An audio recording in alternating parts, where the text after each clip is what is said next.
gangrene is a subtype of what type of necrosis? Coagulative necrosis. Coagulative necrosis results most of the time from what mechanism? Bacterial infection or ischemia? Ischemia. Now, that is the abnormality that you should be able to identify in this slide. So, we are looking at the histology of the appendix. That should be the lumen. And then the mucosa should be lined by what type of epithelium? Simple columnar epithelium. So focus your attention to the portion where the epithelium should be located. Are you able to see any viable epithelial cell? No. So indicating that they are dead already. However, notice the retention of the configuration of the architecture of the mucosa. So the mucosa is not dissolved yet. Okay, there is still resemblance to the original structure of the mucosa. However, the cells are not anymore displaying their nuclei, indicating that they are dead already. So, gangrenous necrosis is a form of coagulative necrosis. Actually, it is a term used by the surgeons indicating obstruction or lack of blood flow to a specific organ, to a particular organ. So that is a better appearance of coagulative necrosis. Okay, notice that the glandular formation is still retained and then the epithelial cells are still present. However, they are not anymore what is absent in the cells pointed. Okay, absent are there nuclei, indicating that they are dead already.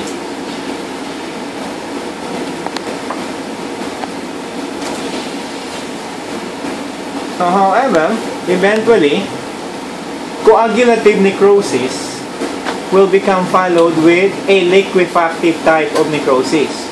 Because, can remember, our gastrointestinal tract, the lumen is filled with good and bad bacteria.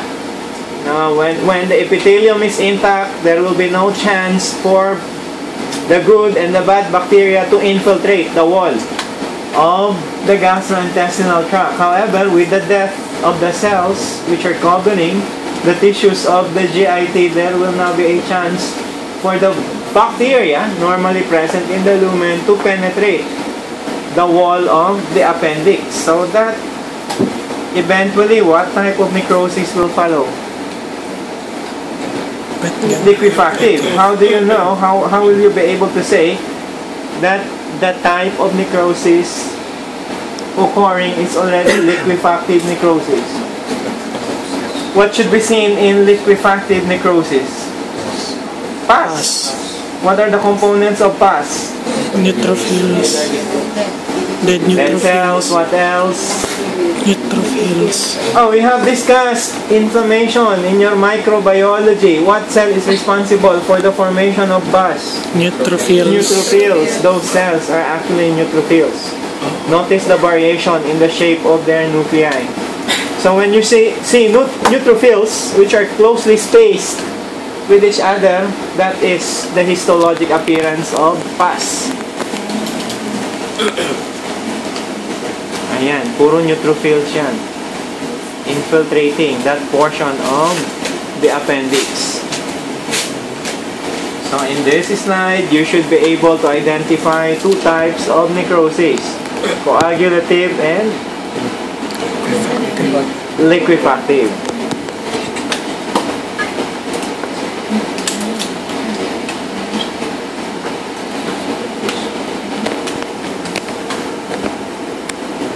Have we finished chronic inflammation already? Yes. Okay. So this slide is diagnosed as tuberculosis of the testis. We will be able to say for sure that this is the testis because of the presence of those tubules. Can you still remember the name of those tubules? The seminiferous tubules. Notice that much of the parenchyma of the testis is already replaced by those foci of specific type of inflammation. What type of inflammation develops in tuberculosis? Caseous is necrosis. What type of inflammation? Granulomatous. How do you describe a granulomatous inflammation?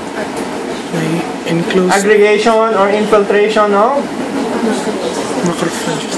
Particularly, what type of macrophages? You will seldomly see. Langerhans type. The Langerhans are antigen-presenting cells in the epithelial tissues. Sometimes these macrophages form Langerhans type giant cells. However, specifically, what type of macrophages are present in a granulomatous inflammation? If you can notice, okay, so those are the macrophages. If you can notice, they look almost similar with that of the squamous cells. That is why they are also called, specifically called by what name? Epithelioid macrophages. Those are the specific types of macrophages composing a granulomatous inflammation. Epithelioid, what is the other name of an epithelioid macrophage? Oh, almost similar with the squamous cells. Another name for epithelioid macrophage. Tapos na yung discuss yung chronic inflammation. Activated macrophages. What will activate those macrophages? Na-lecture ko kahapon. Okay. What will activate? What cell will activate those macrophages? The helper T cells. So that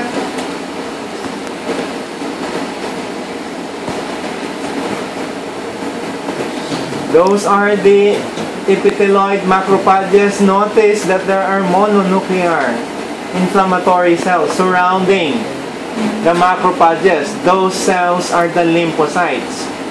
They can be the CD4 lymphocytes or the CD8 lymphocytes. Identify the structure pointed.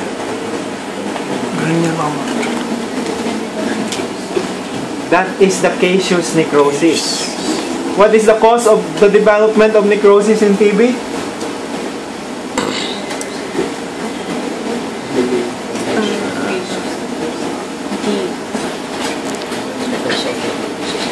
Napagaw ba akong lecture na sa inyo kagahapon na? What type of hypersensitivity reaction? Delayed. Okay? So, what are the cells which will die in tuberculosis? The macrophages. Okay, what will kill the macrophages?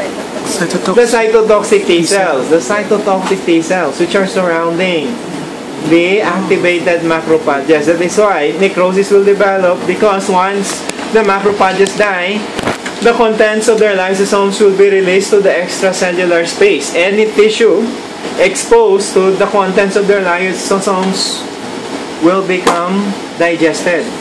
Thus, the development of necrosis in tuberculosis. So, maski na anong organ magkaroon ng TB infection, you will always see that type of histology. Granulomatous inflammation composed of epithelioid macrophages with a central area of caseous necrosis. And then surrounding the epithelioid macrophages will be the CD4 and the CD8 lymphocytes. What are the two types of inflammatory giant cells? Multinuclear. Langhans type and the foreign body type giant cell. Now, how will you call that giant cell pointed? Why? Okay, how will you describe the arrangement of the nuclei in a foreign body type? Good, haphazard. So as you can notice, the nuclei are located at the periphery of that cytoplasm of that very large cell. So regular, epithelioid, macrophages, and then the Langhans type giant cell. Low power magnification view. Central area, caseous necrosis, epithelioid, macrophages, and then the lymphocytes. Sometimes the macrophages will form Langhans type giant cells.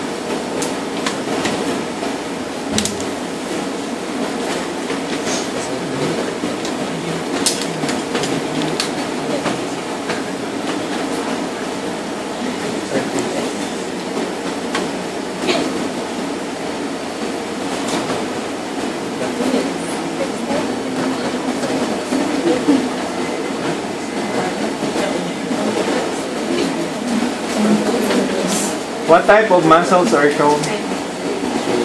Straight. Cardiac, very good. Those are cardiac muscle fibers. Okay. Now, if you can remember the histology of the heart, so the cardiac muscle fibers are closely spaced. The bundles of cardiac muscle fibers are closely spaced with each other. Rarely you will be able to see connective tissue within the heart. So, okay. This slide is labeled as old infarct or necrosis.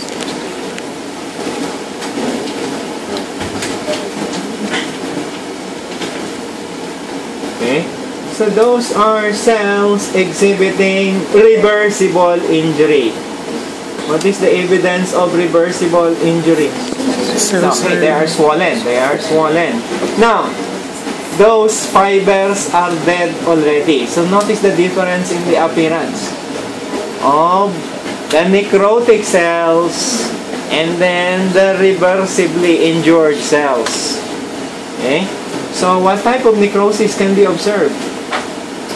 Coagulative or liquefactive? That pointed portion. Coagulative because of the retention of the morphology. Okay, another appearance of dead cardiac muscle fibers. Notice the retention of the former morphology or the original morphology prior to dying. So that should be the abnormality that you should be able to identify for this slide. Area of necrosis. Now, this is called old infarct because the dead cells will become eventually replaced with a scar tissue. Now, you have not yet studied wound healing. Are you in that chapter already? Regeneration and repair. Wala pa. So, we will just go back to this slide later. So, our abnormality of concern here will be those areas. You should be able to identify the areas pointed. The areas pointed are actually anong problema sa na-point ng mga areas? Necrotic areas. Particularly, what type of necrosis? Coagulative necrosis.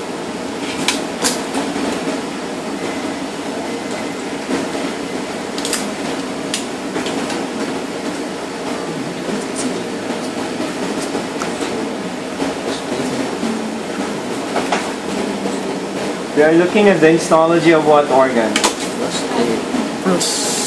Okay, prostate. Galing-galing.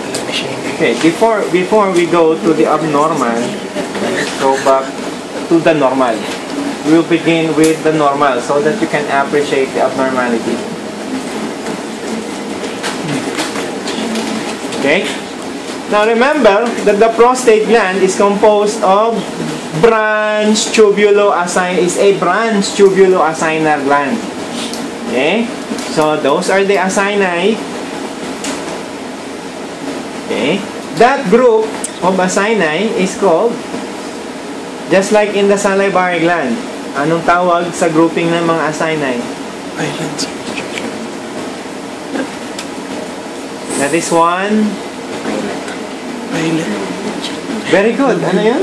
Lobule. That is one lobule. Okay, one lobule. Notice the size of the individual acinus. Okay? Notice the size of the individual acinus in that normal lobule. Okay? So the name of the diagnosis in this slide is nodular hyperplasia. So let us now go to the abnormal portions. Notice the size of the regular acini. What can you say now about the acini composing that lobule outlines? Okay, the acini are enlarged. Are they uniform in size and shape? No, there is variation in the size and shape already. Majority of them will become dilated. Some will show finger-like projections of the epithelium towards the lumen, or those are called papillary infoldings. Now, what is the reason for the dilatation of the size of the acini and then the formation of those finger-like projections? The diagnosis is hyperplasia. What is hyperplasia? Increasing cell number. Okay. So those epithelial cells will exhibit increased rate of mitotic division. Now, why will there be dilatation and papillary infoldings? To accommodate the newly formed cells from increased rate of multiplication, the acini will become enlarged and then some will display those infoldings just to accommodate the newly formed cells. So benign or malignant? Wala pa pala. Sorry. So anyway, this is a benign change, an adaptive change actually, hyperplasia. Increased rate of proliferation. So again, to appreciate the abnormality, okay, regular or normal lobule of acini, and then a hyperplastic lobule composed of variably sized and shaped acini.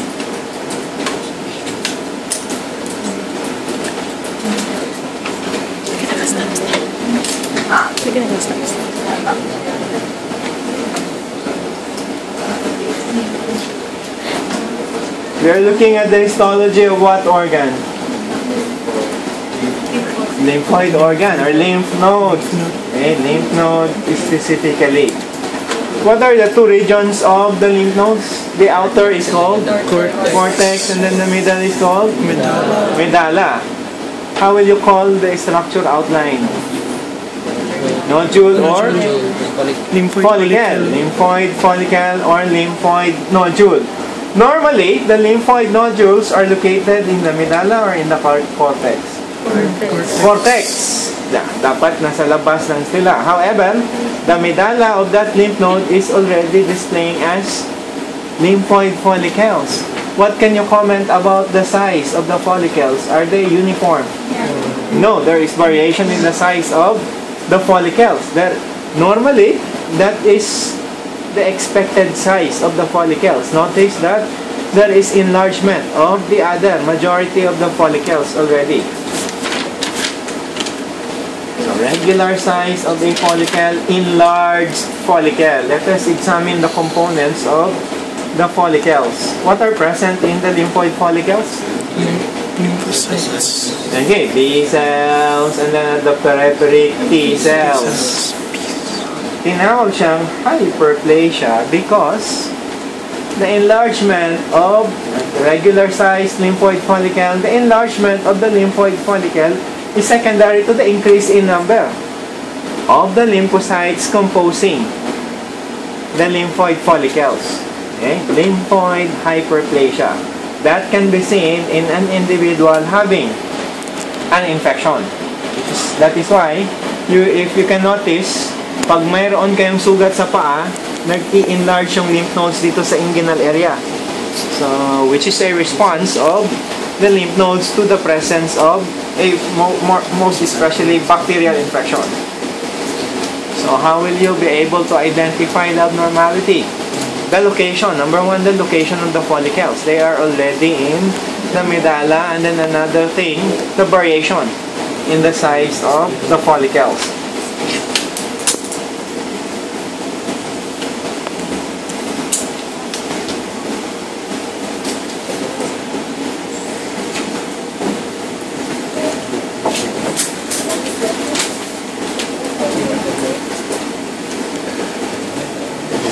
Okay, next slide is testicular atrophy. So our structures of concern here should be, well, how do you call the tubules pointed? Seminiferous. What is the product of the seminiferous tubules? Sperm. Okay, sperm cells. Let us go back to your histology.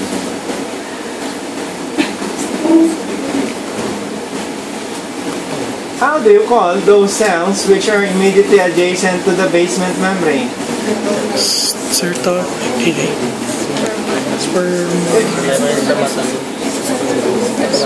Spermatogonium or the spermatogonia. Okay? Spermatogonium or the spermatogonia. And then they will be followed by the cell which will display the largest nuclei, the primary spermatocytes. So, wala tayong makikitang secondary spermatocytes because the secondary spermatocytes will immediately enter into what type of cellular division? Meiosis. And then afterwards, what cell will be produced from the secondary spermatocytes? Spermatids. Okay? Okay? Now, if you can remember your histology, ang mga spermatids, mayroon na silang flagellum. However, they will still be attached to the epithelium. Are you able to see any flagellated cell? No. And then, once na-detach na ang spermatids, they will now be called? They are already in spermatocytes. If they are spermatozoa, spermatozoa. Pag naka-detach na sila, if they're already freely swimming in the lumen, are you able to see any mature sperm cell? No. So, walang spermatids, walang mature spermatocytes, indicating that there is decreased production of sperm cells already. So that is why this slide is labeled as atrophy of the testes. Another abnormality, although you discuss this in detail when you reach the chapter on male reproductive organ disorders, there will be thickening of the basement membrane. Okay, notice that portion of the basement membrane of the seminiferous tubule is thicker than the usual. So, regular thickness of the basement membrane and then the thickened portion of the basement membrane. Regular thickness and then the thicker basement membrane.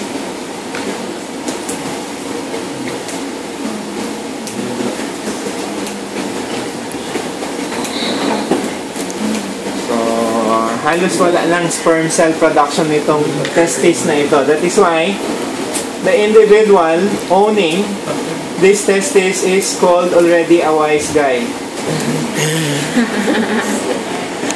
Wise sulod ang lagay.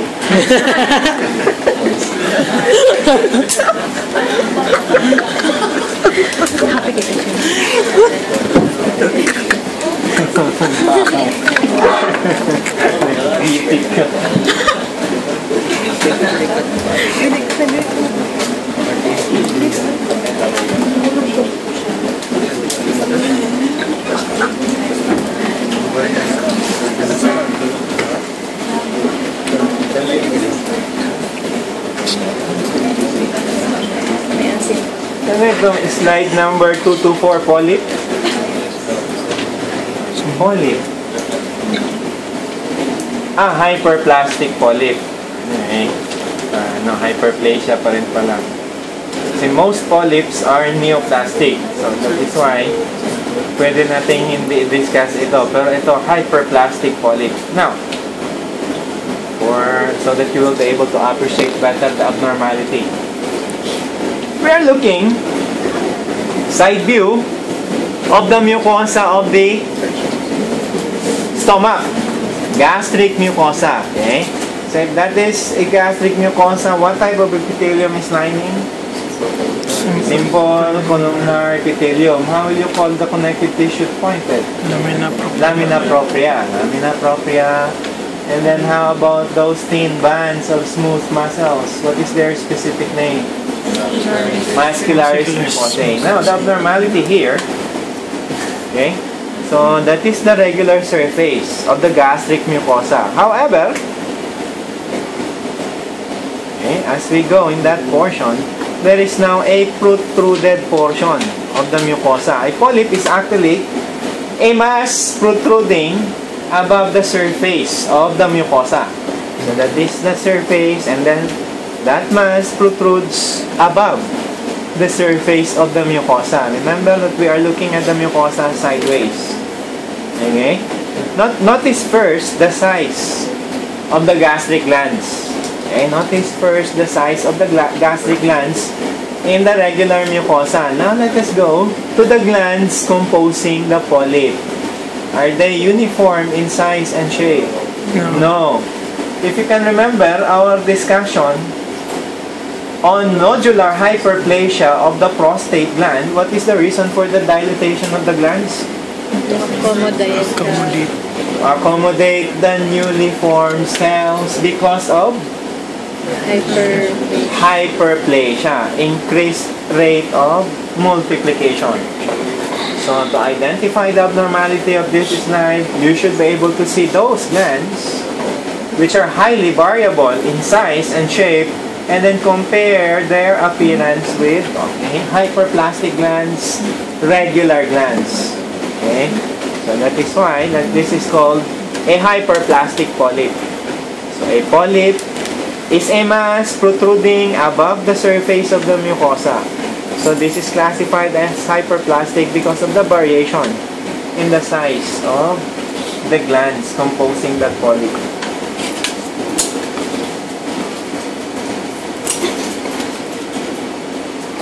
Oh, what organ? Heart.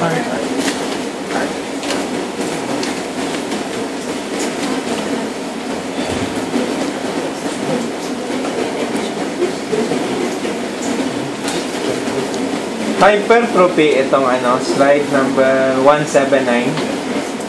Hypertrophy. 179, no?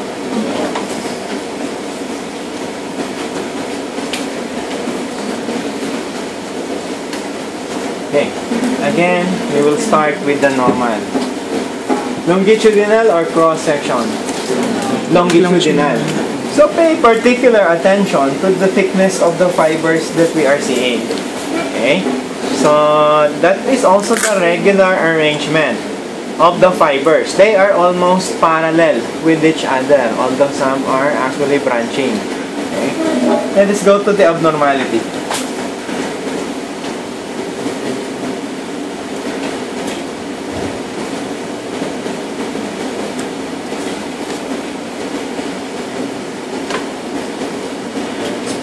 Okay. Notice that those fibers are much thicker than the regular fibers that we have seen. Or better. Okay. Ayan. Mga longitudinally oriented fibers pa rin yan. So, are you able to appreciate still the regular, almost parallel arrangement of the muscle fibers? No. So, there are two abnormal features that you should be able to identify in this slide. One, the marked increase in the diameter of the fibers, and then number two, the disarray of the fibers. So those are the two features of hypertrophic cardiac muscle fibers. So disarray or loss of the regular arrangement of the fibers, and then the enlargement of the fibers. Cardiac hypertrophy. And going back to the hypertrophic muscle fibers, and then going back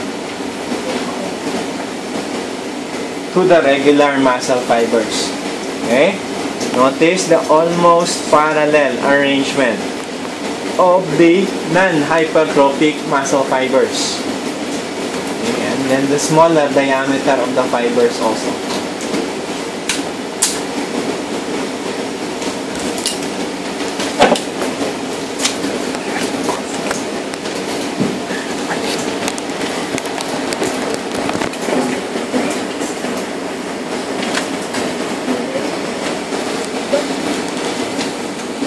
This this organ is showing us a cortex and then the middle medulla, which is possessing numerous blood vessels. Can you still remember what organ is that? Adrenal. The? Adrenal. Okay, adrenal gland. Zona? Glomerulosa. And if that is the medulla, it should be the zona reticularis. And then fasciculata. Adrenal hyperplasia ito, 164. A.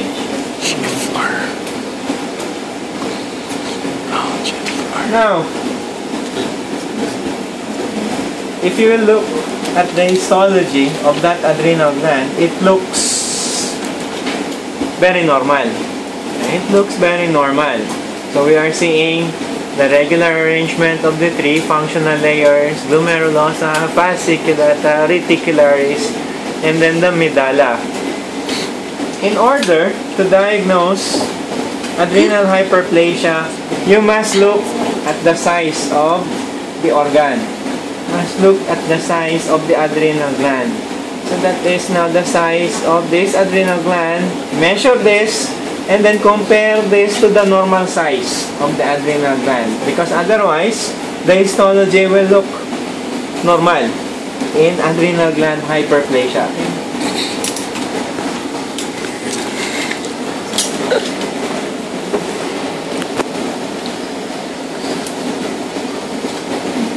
We're looking at the histology of what organ? The brain. If that is the brain, collectively, the pointed tissue should be called? Pia. How do you call the connective tissue covering of the brain? Pia. Meninges.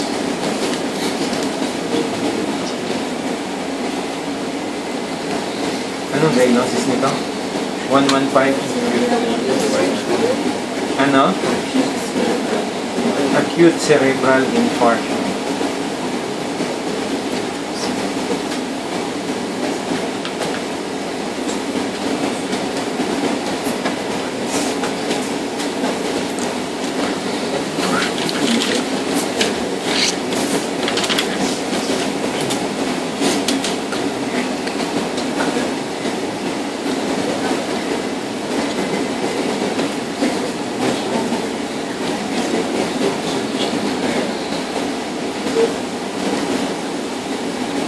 The stain in this slide is very faint already. Okay? That is the regular brain tissue and then the infarcted brain tissue. Konti na lang din masyado ang naiwan sa abnormality sa slide na ito. Anyway, what type of necrosis will develop in the tissues of the brain? Liquefactive. We will not include this in the practical exam. It's suboptimal already. Do you have any question? Would you like to have a... sa pala yung copyright. Would you like